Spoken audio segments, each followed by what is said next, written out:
I was looking at some population data recently, Muslim population numbers specifically, and it really got me thinking. Like, when we talk about Muslim majority countries, we often just picture maybe 5 or 6 places, but the story is so much bigger and more interesting than that. Let me just open my spreadsheet here. Okay, so I've been tracking this from 1975 all the way to projections for 2026. It's wild to see how things have changed. Back in 75, that's the year I was just a kid, Indonesia already had about 130 million Muslims. That's huge even back then. Pakistan had around 65 million.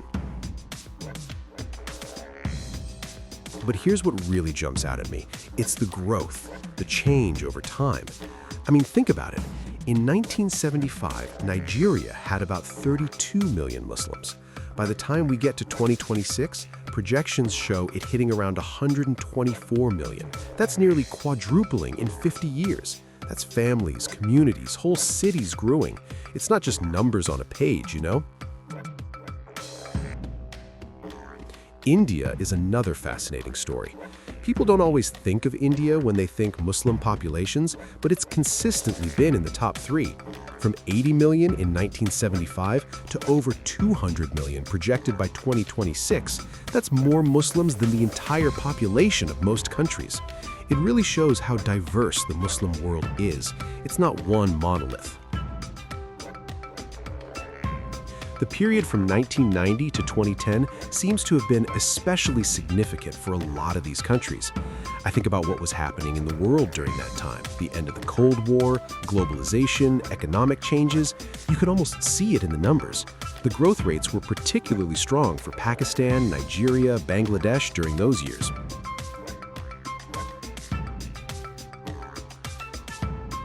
And it's not just about the biggest numbers.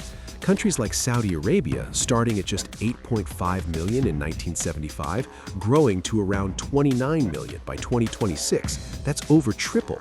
Or Sudan, 14 million to 40 million.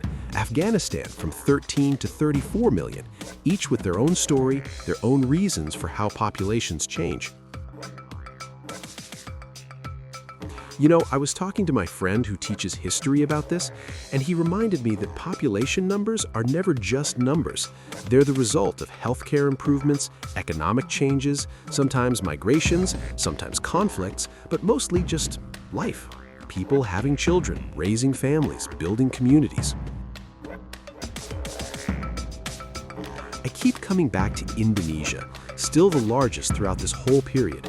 From 129 million to 313 million projected. That's maintaining that top position for over 50 years through immense growth elsewhere. That stability amidst all this change is remarkable.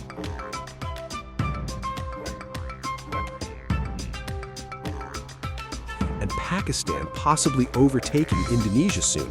That's a major demographic shift. That's millions of lives, families, stories.